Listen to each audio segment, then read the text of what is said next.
Sellas, Where the Stars Rest. Author's note: following Reversity and Yum Yum Island being added in the Rise update, Sellas was retroactively added to the Arcane River in the Awake update as level 240 content in order to bridge Asphera at level 235 and Moonbridge at level 245. While Sellas doesn't seem to have any significant connection to the rest of the story at this time, I personally feel like it's one of the best written stories in the game. Sometime after the fusion of the Black Moon and the White Sun, Nightheart contacted the adversary and told them that the Alliance was running an urgent special operation before advancing on Tenebris. On the way to the base camp, they ran into Schubert, who seemed to be dropping something into the water. Author's note: Schubert is dropping the dog tags of his fellow crewmates, who all perished long ago in a diving accident. The writers did an impeccable job with the details in the story, all of which add a lot more meaning to the story without saying a single word. You can hear 3 plops in the water, one for each dog tag. As Schubert murmured a solemn goodbye, the adversary approached him and asked what he was doing. Schubert hesitantly told them that it was nothing, before explaining that he was taking care of something before returning back to Edelstein, as the operation in Asphera was now over. He then led them to the base camp, where Nineheart and Ollie told the adversary that they were planning a recovery operation for a shiny, unknown object that Tana had dropped while Ollie had pulled her out of the Origin Sea.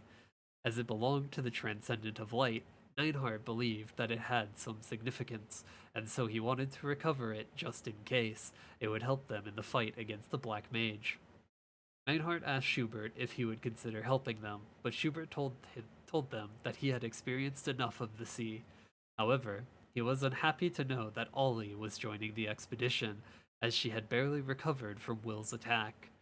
Nineheart then led them to the Jellyfish, a submarine that Schubert had once been stationed on, which had been recovered by the Resistance. The adversary was surprised that they needed a submarine, as they had been able to go on foot in the morass at the bottom of the Arcane River. Nightheart explained that the environment in the Origin Sea was changing, which necessitated a submarine. Unexpectedly, Schubert agreed to pilot the Jellyfish. Nightheart was pleased by his change of heart and gave him command of the mission, as he was a veteran of Edelstein's diving unit.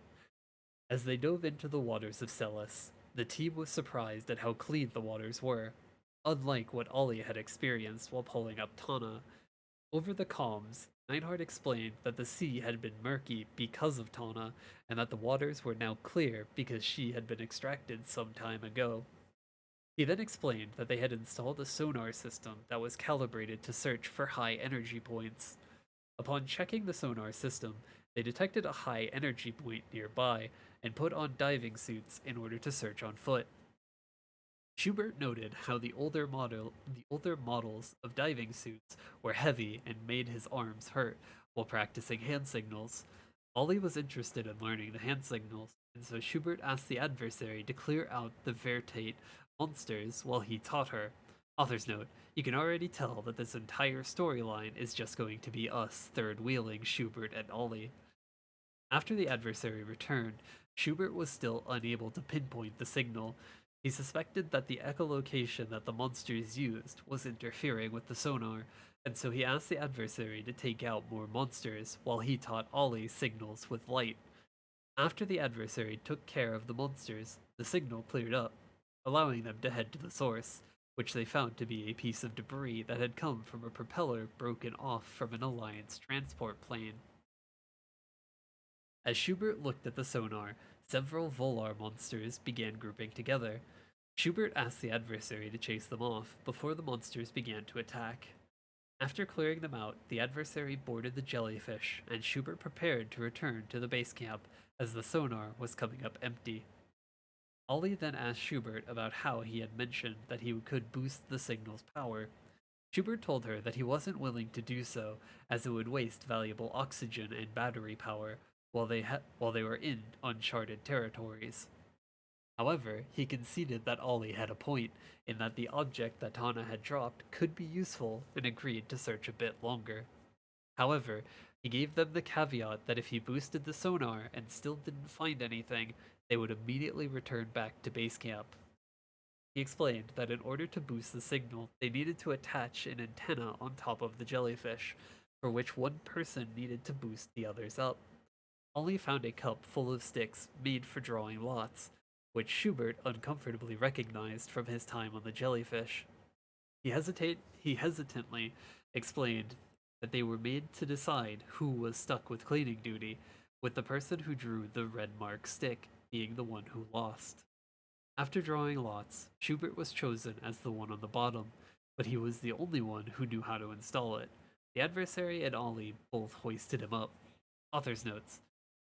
The sticks were also used when the jellyfish was sinking during Schubert's last mission, in which the crew drew lots to determine which of them would board the only escape pod.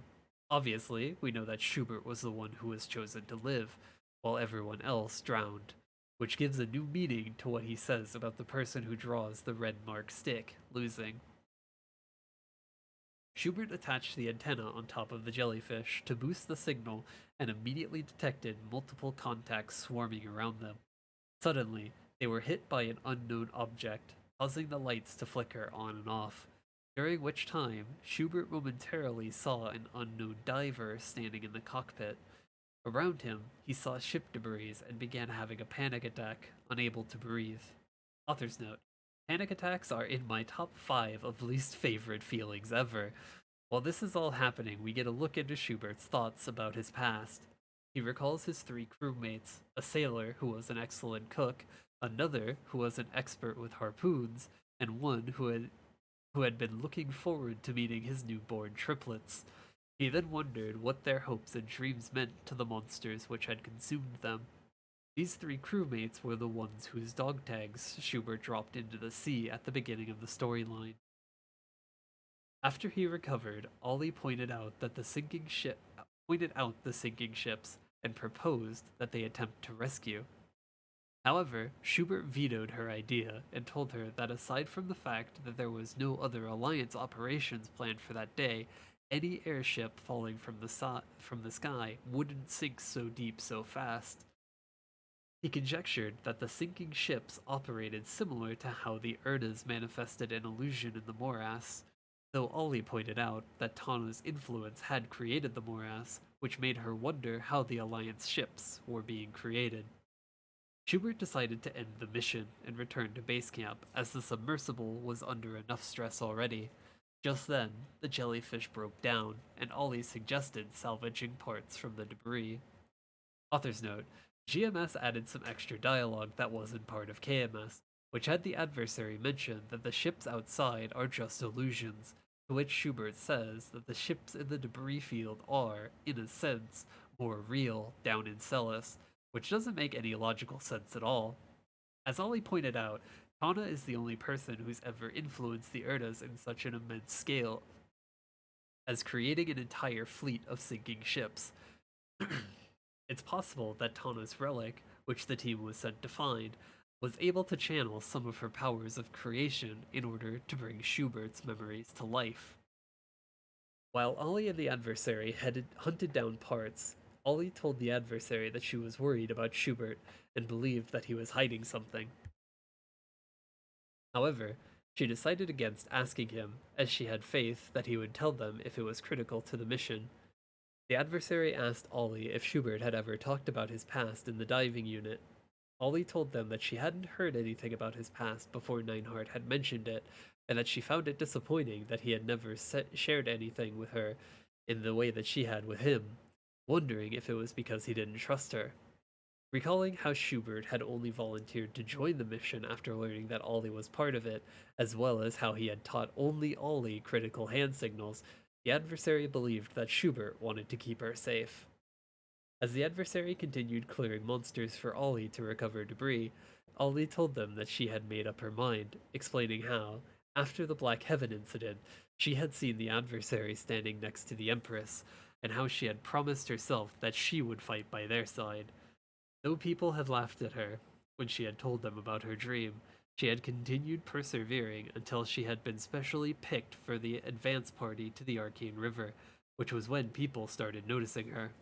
Author's note: Ollie is one of my favorite characters in the game, specifically because she's both remarkable and ordinary. Throughout this game, we're so used to being powerful and being surrounded by powerful people that everyone else is just seen as a background extra.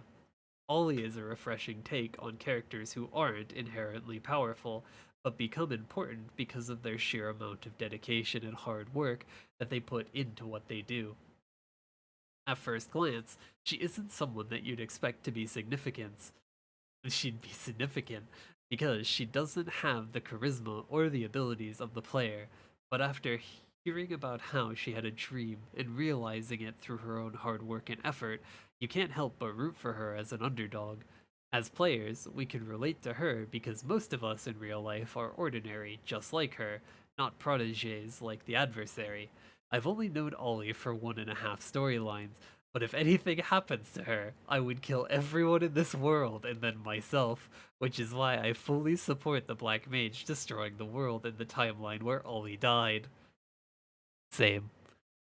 Ollie believed that if she continued doing her best, Schubert may see her differently, just as the others had done, and that he might decide to share his thoughts and feelings with her. Back on the jellyfish, Schubert had been overhearing everything that Ollie had been saying through the radio. He began wondering whether he had been too on edge during the trip and told himself that the past wouldn't repeat itself again. Meanwhile, Ollie and the adversary returned with several parts, among which Schubert found an old battery that they could use for the submarine. He also told them that a stationary object had been sending steady pulses while they had been gone, and that he suspected that it was the object that Tana had dropped. He then approved one final expedition to find the object, and asked Ollie to tether herself to the outside of the jellyfish in order to scare off the monsters who would break their searchlight. The adversary told Schubert that they felt like they should be the one doing Ollie's job, but Schubert told them to save their strength for later. Though monsters weren't a threat to the adversary, Schubert explained that the sea was a threat to them all. He added that he was also teaching Ollie an important lesson, as one only understood their true size when facing something huge. He then told the others that their backup plan was to transfer the backup battery's power to the escape pod in case of an emergency. Just then, a distorted distress signal reached the jellyfish's comms, claiming that they were the jellyfish, and that their unit had been wiped out. Outside, Ollie told them that she could see the target, and that she was heading towards it despite Schubert's protests. Just then, a massive quake damaged the ship, and when they looked outside, they found that Ollie's line had been cut. Schubert was furious that the past was repeating itself, believing that the same creature which had destroyed his diving unit had gotten Ollie and turned her into a star. When the adversary asked what he had meant, Schubert explained that when divers didn't return, they were called stars, though Schubert had never known the reason behind the name until he had seen the lights from the apparatus of all of his friends sinking into the abyss. He believed that unlike himself and the other divers, who all faded like the plentiful common stars, the adversary was special and had the power to save Ollie. The adversary put on diving gear and headed into the abyss, where they were swallowed by an enormous glowing whale, which they believed to be the personification of the sea itself. Inside the whale, they encountered a figure in a diving suit and decided to follow them. As they fought through the monsters nearby, they picked up several dog tags scattered across the ground and felt the memories of the Edelstein diving unit. They were able to witness how the team had drawn sticks to determine who would be the sole survivor, with Schubert being sent to safety in the only escape pod. Author's note: we pick up exactly 3 dog tags, which are the same ones that Schubert dropped down at the beginning of the story. During the flashbacks, we also see Schubert holding 4 dog tags, 3 for his crewmates, and 1 of his own. The adversary eventually reached Ollie, and the two found the mysterious diver. From the diver's hand signals, Ollie was able to determine that they were asking the pair to come closer, where they found a copy of the jellyfish created from Schubert's memories. Using its communication channels, they were able to contact Schubert aboard the real jellyfish and asked for help.